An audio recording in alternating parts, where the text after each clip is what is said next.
하나님 아버지의 말씀은 사도행전 17장 1절에서 9절 말씀 봉독해 드리겠습니다. 그들이 암비볼리와 아볼로니아로 다녀가 데살로니가에 이르니 거기 유대인의 회당이 있는지라. 바울이 자기의 관례대로 그들에게 들어가서 새 안식일에 성경을 가지고 강론하며 뜻을 풀어 그리스도가 해를 받고 죽은 자 가운데서 다시 살아나야 할 것을 증언하고 이르되 내가 너에게 전하는 이 예수가 곧 그리스도라 하니 그 중에 어떤 사람 곧 경건한 헬라인의 큰 무리와 적지 않은 귀부인도 고난을 받고 바울과 실라를 따르나 그러나 유대인들은 시기하여 저자의 어떤 불량한 사람들을 데리고 때를 지어 성을 소동하게 하여 야손의 집에 침입하여 그들을 백성에게 끌어내려고 찾았으나 발견하지 못하며 야손과 및 형제들을 끌고 읍장들 앞에 가서 소리질러 이르되 천하를 어지럽게 하던 이 사람들이 여기도 이르매 야손이 그들을 맞아들였도다. 이 사람이 다 가이사의 명을 거역하여 말하되 다른 임금 곧 예수라 하는 이가 있다 하더이다 하니 무리와 읍장들이 이 말을 듣고 소동하여 야손과 그 나머지 사람들에게 보석금을 받고 놓아주니라. 아멘. 오늘 또 이렇게 새벽 기도에 참석하신 여러분들을 주님의 이름으로 환영하고 축복합니다. 초반에 오디오에 문제가 생겨서 조금 늦어졌습니다. 오늘 우리가 이제 계속해서 우리가 이제 사도행전 말씀을 나누고 있습니다. 오늘은 이제 17장 말씀인데요. 17장 1절에서 9절 말씀 나누도록 하겠습니다. 지도를 보시면 이제 바울의 2차 전도 여행이 진행 중에 있고요. 하나님의 인도하심으로 인해서 그들의 이 전도 계획은 수정이 되고 그 변경이 돼서 이제 유럽의 첫 번째 성이었던 이제 방문지가 이제 빌립보였고 빌립보에서 놀라운 하나님의 역사를 또 증거하고 또 바울과 실라도 체험을 했고요.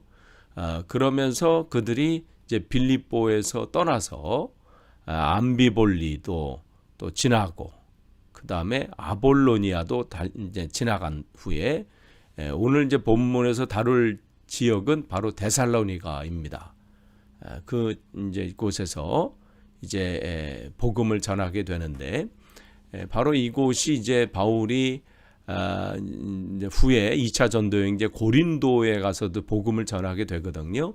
그 고린도에서 머물면서 지금 이 데살로니가 지역에 복음을 전했던 이쪽에 편지를 보낸 것이 이제 데살로니가서예요.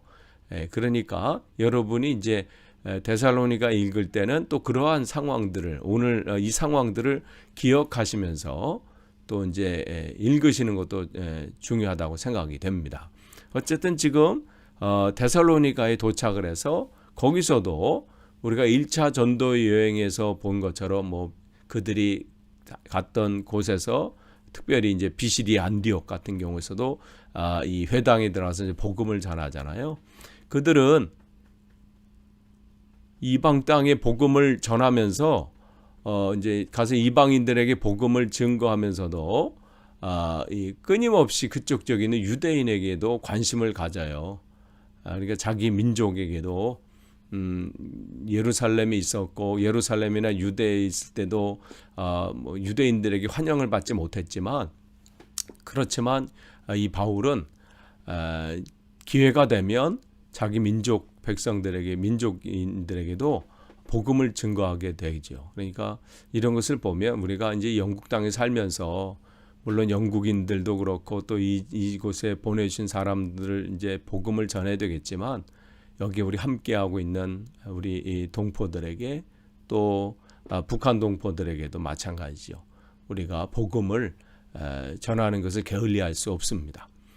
그러면서 이제 2절 보시면 바울이 이제 자기 관리대로 이제 그들에게 이제 가서 이제 3주를 머뭅니다. 그래서 새 안식일이다 그러면 다른 게 아니라 이제 3주 동안 안식일을 이제 지내면서 그들에게 이제 성경을 강론하고 그러면서 이제 3절에 뜻을 풀어 그리스도가 해를 받고 하면서 이제 복음 증거하는 내용이 쭉 나와요. 이제 이 얘기는 뭐냐면 죽은 자 가운데 다시 살아날 것을 증언한다. 즉 이 바울이 전한 메시지는 뭐예요?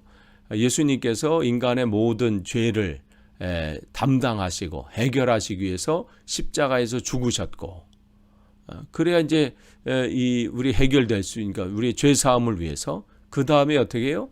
하나님께서 그 예수를 다시 살리셨다. 이게 지금 바울의 메시지의 지금 한 주제입니다. 그러니까 이 바울은 사람들을 만나서 우물쭈물하지 않았어요. 뭘 전해야 되나 한결 확실하게 전하는 거예요. 당신을 위해서 우리 주님께서, 예수님께서 죽으셨습니다. 그리고 당신을 위해서 다시 살아나셨습니다. 분명한 메시지를 전하는 거예요. 그러니까 지금 이들은 이 하나님의 부르심에 의해서 이걸 다니면서 뭘 해야 될지 뭐 엉뚱한 걸 하지 않아요. 시간을 허비하지 않습니다. 만난 이들에게 분명한 복음, 나를 위해서 죽으셨고 나를 위해서, 당신을 위해서 다시 살아나셨습니다. 이것을 분명히 전하는 그 메시지를 전하고요. 또 메시지는 뭐냐면 두 번째 메시지, 이 내가 지금 전하고 있는 이 예수가 누구다? 그리스도다. 그러니까 이 분명한 메시지예요. 첫 번째는 뭐라 했어요? 예수님께서 당신을 위해서 죽으셨습니다. 십자가에서 죽으셨습니다. 그리고 부활하셨습니다. 그 죽으시고 부활하신 그 예수가 누구다? 그리스도입니다. 우리의 메시아입니다. 당신들께서, 우리 민족이 그 오랜 기간 동안 기다리고 사모했던 그 바로 그 기다렸던 그 메시아가 누구냐? 바로 이 예수님입니다. 이것을 지금 전하는 거죠. 이게 바울의 핵심 메시지고요. 이게 이 신약 성경의 핵심 메시지예요. 다른 게 없습니다. 다른 게 여기 있는 게 아니라 바로 이 내용을 바울은 전하고 있는 거예요. 그럴 때 4절을 보세요. 그 핵심 메시지를 전했을 때 뭐 이렇게 전했을 때 누가 믿겠는가? 하지만 아니에요. 하나님께서 보내신 자들이 있어요. 그 마음을 열어주시는 거죠. 우리가 이제 빌립보에서 바울이 복음을 전했을 때 그 많은 여자들이 있었지만 하나님께서 그 루디아의 마음을 열어주셔서 복음을 듣고 그 앞에 헌신하게 하신 것처럼 여기도도 마찬가지예요. 이 데살로니가에서도 하나님이 준비해 준 사람이 있다는 거죠. 거기 보면 곧 경건한 헬라인의 큰 무리라 이렇게 돼 있어요. 그러니까 하나님의 놀라운 역사, 그러니까 바울이 하는 게 아니에요. 바울은 하나님께서 바울의 입을 통해서 전하게 하신 거죠. 바울은 그냥 전한 것뿐이에요. 그러니까 전한 것뿐이고 열매 맺게 하는 것은 하나님이 하시는 거예요. 그래서 큰 무리와 적지 않은 귀부인도 권함을 받고 바울과 실라를 따랐다. 즉 주님의 앞에 이제 헌신자로 서게 되는 거잖아요. 그러니까 우리가 복음을 증거할 때 두려워할 것도 없고요. 염려하거나 걱정할 것도 없어. 해서 안 되면 어떡하지? 그거조차도 교만이에요. 왜냐하면 그 모든 것은 하나님께서 하시는 거니까. 그러니까 바울과 실라는 그냥 주시는 그 복음, 내가 맛본 그 복음을 전하는 것뿐이에요. 그러니까 어떻게 해요? 이런 열매들이 맺게 되는 거예요. 하나님이 하시는 일들이 나타나죠. 근데 5절 보시면 반대로 복음이 증거될 때 이렇게 이 두 가지 반응이 일어나는데, 한 사람들은 적극적으로 주님의 그 말씀을 응답하는 반응이 있는가 하면, 여기 보세요. 유대인들은 어떻게 해요? 시기하는 거예요. 그러면서도 핍박하기 시작합니다. 바울과 그들이 전하는 것을 시기하고 방해하는 일들이 일어나요. 그래서 어떻게 그들의 그 지역의 불량배들을 동원해서 지금 복음이 전파되는 것을 막고 있죠. 자기들은 잘한다고 지금 생각했을 거예요. 저기 지금 이 바울 일행들이 전하는 이 이야기에 지금 사람들이 미혹되기 때문에 우리들이 저것을 막아야 된다.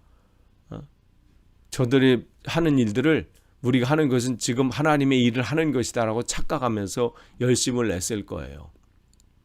그런데 그 일들이 이 사단의 지금 종노릇하고 있는지는 알지 못하죠. 데살로니가전서 2장 17절에서 18절 보면 바울이 요 상황에 무슨 얘기를 하냐면 내가 이제 이 고린도에서 이제 편지를 쓰면서 그 얘기를 하는 거예요. 내가 여러 번 데살로니가에 다시 방문하고 싶은데 사단이 가로막았다 이렇게 기록하고 있거든요. 그 사단이 뭐냐면 이런 지금 공격하는 사람들이에요. 지금 자기들의 이 일들을 굉장히 핍박하는 이들을 말하는 것이겠지요. 그러면서 그들을 표현해서 사단이 막았다. 그러니까 지금 이들은 자신들이 사단의 종노릇 하는지 모르고 그렇게 열심을 내고 있어요. 그러니까 복음을 전할 때 영접하는 이들이 있는가 하면요, 이렇게 방해하는 이들이 있다는 것을 우리가 기억을 해야 돼요. 그러니 놀랄 것도 없고요, 당황할 것도 없고 또 그것 때문에 두려워할 것도 없어요. 사단은 오늘도 마찬가지예요. 끊임없이 하나님 나라가 확장하는 것을 싫어하고 방해하고 공격합니다. 그것은 뭐 예전이나 지금이나 동일하게 주께서 다시 재림하시기 전까지는 그 역사가 가면 갈수록 더 강하게 나타날 겁니다. 어떤 정치적인 상황을 통해서 법적인 상황을 통해서 계속해서 그 일들을 막을 것입니다. 그러니 우리가 그것을 감당해야 될 뿐이죠. 뭐 그런 일들이 일어나는데 문제는 그렇게 한데도 돕는 손길이 있다는 거죠. 참 이게 하나님의 은혜예요. 거기 보면 야손의 집 이렇게 돼 있어요. 그 집에 침입했다는 것은 이제 우리가 뒤에 보겠지만 이 바울과 실라 일행을 영접한 사람이 바로 이 야손이거든요. 로마서 16장 21절의 내용을 보면 그 야손은 그 바울의 굉장한 이 바울이 이 데살로니가 지역을 다니면서 거처할 곳이 없을 때 자기 집을 오픈해서 또 대접한 사람이기도 하고 바울이 이 사역을 감당할 때 굉장한 후원자이고 후원자였습니다. 하나님께서 또 이런 사람들을 붙여주시는 거예요. 그러니까 우리가 복음을 증거하고 사명을 감당할 때 우리가 이걸 감당할 수 있을까? 이런 것도 없고 우리가 이런 상황도 안 되고 부족한 것이 많은데 염려할 게 없어요. 그때마다 또 하나님께서 보내주실 것이고 또 그 일들을 감당하는 사람들 또 감당할 수 있도록 채워주실 겁니다. 지금 바울의 그 일행들은 그런 경험들을 하게 되는 거예요. 그러니까 사람들이 그 집에 그들이 있을 것이다, 바울 일행이 있을 것이다 하고 쳐들어왔는데 없어요? 없잖아요. 그러니까 이제 16절에 보니까 발견하지 못함에 이제 그 야손과 그 형제들을 이제 고발하는 거예요. 이들이 우리 이 지역을 소란하게 한다. 그러면서 이들이 가이사의 명을 어기고 다른 임금이 있다고 지금 여기 사람들을 선동한다. 가짜 뉴스를 막 이제 퍼뜨리는 것이죠. 그러면서 8절 보시면 무리와 읍장들이 이제 그거 보고 이제 흥분한 거죠. 왜냐하면 또 여기서 이제 또 소동이 일어나고 또 폭동이 일어나는 건 아닌가. 뭐 이러한 일들 때문에 늘 두려워했던 이들이 또 그런 일들이 일어났다고 이제 고발이 들어오니까 그러면서 야손과 9절에 나머지 사람들에게 보석금을 받고 놓아주더라. 지금 고린도 이제 이 데살로니가 지역에서 복음 전파가 이렇게 이제 끝을 맺었습니다. 하나님의 인도하심에 있어서 바울 일행은 또 이제 다른 곳으로 하나님이 보내셨죠. 그러나 이렇게 지금 소란이 일어나고 또 여러 가지 이제 어수선한 상황들이 펼쳐지지만 데살로니가 이 교회는 든든히 세워져 가고 있다는 것이죠. 그래서 바울이 이 교회를 생각하면서 데살로니가에 그 편지를 보내면서 당신들이 이제 새롭게 이제 신앙생활하는데 주님의 은혜 안에서 다시 이 세워지는 것, 든든히 세워가고 있다는 소식을 들으니 내가 기쁩니다. 그러면서 이 바울의 그 기쁨의 편지 그리고 복음 안에서 든든히 세워지기를 당부하는 것이 바로 데살로니가 전후서입니다. 하나님의 역사는 정말 신비하게 일어나고요. 또 우리가 복음을 전할 때도 그 열매들이 우리가 기대하지 않는 열매들이 나타난다는 거예요. 오늘도 우리에게 하나님께서 새 하루를 허락해 주셨습니다. 오늘도 우리의 발걸음이 닿는 곳마다 복음이 전파되고 또 그 사명을 감당해서 하나님의 나라가 또 확장되는 그렇게 오늘 복된 또 하루가 되기를 간절히 축원합니다. 기도하겠습니다. 하나님 감사합니다. 오늘도 우리에게 귀한 하루를 쉬고 또 함께 말씀과 기도로 시작하게 하시니 감사합니다. 어떠한 상황 가운데서도 주님만을 신뢰하고 두려워하지 않고 복음의 씨앗을 뿌릴 수 있는 담대함과 믿음을 우리에게 허락해 주옵소서. 감사드리며 예수님의 이름으로 기도하옵나이다. 아멘.